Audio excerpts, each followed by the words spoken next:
ناظرین، میں ہوں بسمل آفتاب عالم اور آپ دیکھ رہے ہیں اردو ہندی نالج چینل۔ آج جو میں آپ کے سامنے انتخاب پیش کروں گا وہ انتخاب ہے شفیق فاطمہ کا، اور شفیق فاطمہ کو اردو UGC نیٹ کا جو سلیبس ہے اس میں یونٹ نمبر 4 میں سب سے آخر میں شامل کیا گیا ہے۔ اردو UGC نیٹ کے سلیبس میں اکیلی شاعرہ شامل ہونے والی صرف شفیق فاطمہ ہی ہیں، باقی جو بھی شعراء شامل ہیں وہ سبھی شاعر ہیں، یہ اکیلی شاعرہ ہیں۔ اور نظم کی جو یونٹ ہے یونٹ نمبر 4 اسی میں ان کو شامل کیا گیا ہے۔ آئیے جانتے ہیں ان کا تعارف اور ان کی تصانیف، ان سے متعلق کچھ خاص باتیں جن سے سوالات آتے ہیں۔ تو سب سے پہلے تو میں ان کا تعارف پیش کروں گا۔ ان کا تعارف ہے، ان کا سب سے پہلے اصل نام جو ہے شفیق فاطمہ ہی ہے، اور تخلص ان کا شیرہ تھا۔ شفیق فاطمہ نے اپنا تخلص قرآن کریم سے لیا ہے، اور شفیق فاطمہ کی پیدائش 17 مئی 1930 ناگپور میں ہوئی۔ شفیق فاطمہ کی وفات 13 اگست 2012 کو حیدرآباد میں ہوئی۔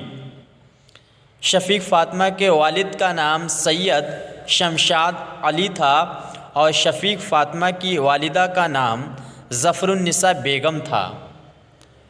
اور شفیق فاطمہ کی تصانیف، شفیق فاطمہ کے 4 شعری مجموعے شائع ہوئے۔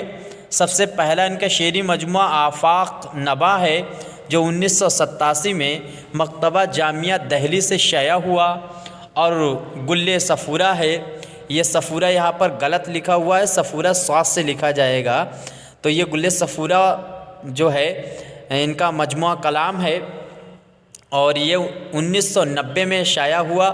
اس میں سبھی کلام، جو پورا کلام ہے اس مجموعے میں، وہ شادی سے پہلے کا کلام ہے۔ کرن کرن یادداشت ان کا تیسرا شعری مجموعہ، جو 1982 سے پہلے کا کلام اس میں نظمیں شامل ہیں۔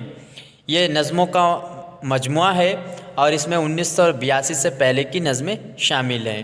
اس کے بعد میں سلسلہ مکالمات 2006 میں شائع ہونے والا سب سے آخری مجموعہ ہے۔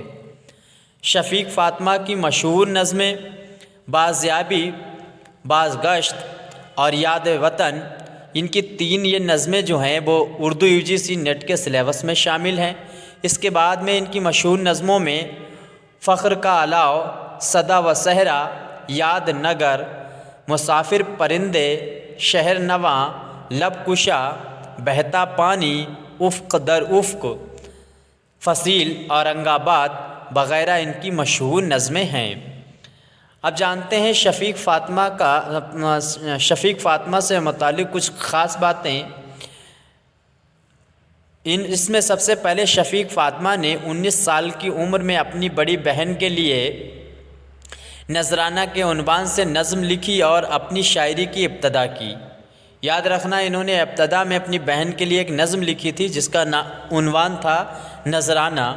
یہیں سے ان کی طالب علمی کے زمانے میں ہی ان کی شاعری کا آغاز ہوا۔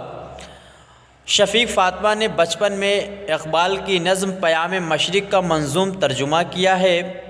شفیق فاطمہ نے باضابطہ طور پر شاعری کا آغاز 1952 سے کیا، اور ان کی نظم فصیل اورنگ آباد رسالہ شہارہ میں شائع ہوئی۔ تو انہوں نے باضابطہ طور پر اپنی شاعری کا آغاز 1952 سے کیا ہے، اور ان کی پہلی نظم جو ہے فصیل اورنگ آباد ہے، اور سب سے پہلی بار یہ شہارہ رسالہ میں شائع ہوئی۔ اس کے بعد میں 2006 میں ایجوکیشنل پبلیشنگ ہاؤس دہلی سے ان کا کلیات سلسلہ مکالمات کے نام سے شائع ہوا۔ یاد رکھنا، ان کا جو کلیات ہے وہ سلسلہ مکالمات ہے، اور جو 2006 میں ایجوکیشنل پبلیشنگ ہاؤس دہلی سے شائع ہوا۔ شفیق فاطمہ کے کلیات کا نام سلسلہ مکالمات ہے، جس میں ان کے 4 شعری مجموعوں کو شامل کیا گیا ہے۔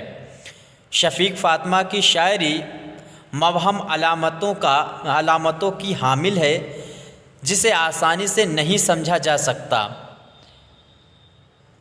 شفیق فاطمہ نظم گو شاعرہ ہیں۔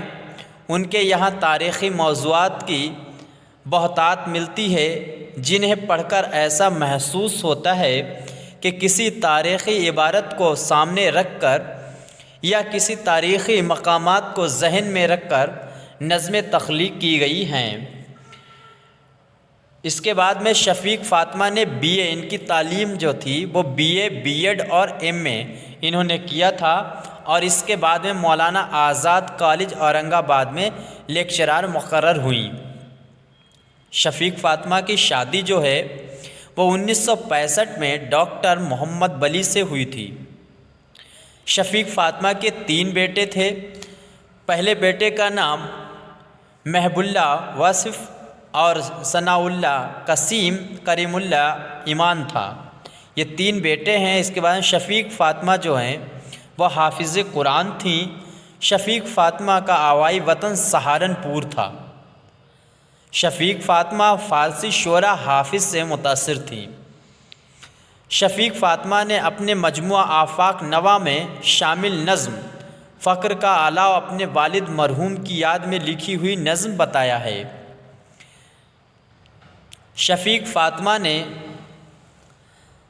صدا و صحرا کو اپنی خود نوشت قسم کی نظم بتایا ہے۔ انہوں نے اپنی خود نوشت قسم کی نظم بتایا جو ہے وہ خود نوشت نظم بتایا ہے صدا و صحرا کو۔ اس کے بعد میں ان کا مجموعہ جو ہے آفاق نوا، اس کا انتساب انہوں نے اپنی ماں کی جانب کیا تھا، اور دوسرا ان کا مجموعہ جو ہے گل صفورہ، اس کا انتساب انہوں نے اپنی بہنوں کے لیے کیا تھا۔ تو آج ناظرین میں نے آپ کے سامنے شفیق فاطمہ شعرا کا تعارف اور ان کی تصانیف بیان کی۔ آج میں نے آپ کے سامنے جو تعارف بیان کیا یہ اردو UGC نیٹ کا یونٹ نمبر جو 4 ہے اس کی آخری شاعرہ تھی۔ اس طرح سے یونٹ نمبر 4 مکمل ہوئی۔ اب یونٹ نمبر 5 کا انتخاب میں آپ کے سامنے پیش کرنا شروع کروں گا۔ تب تک کے لیے شکریہ۔ خدا حافظ۔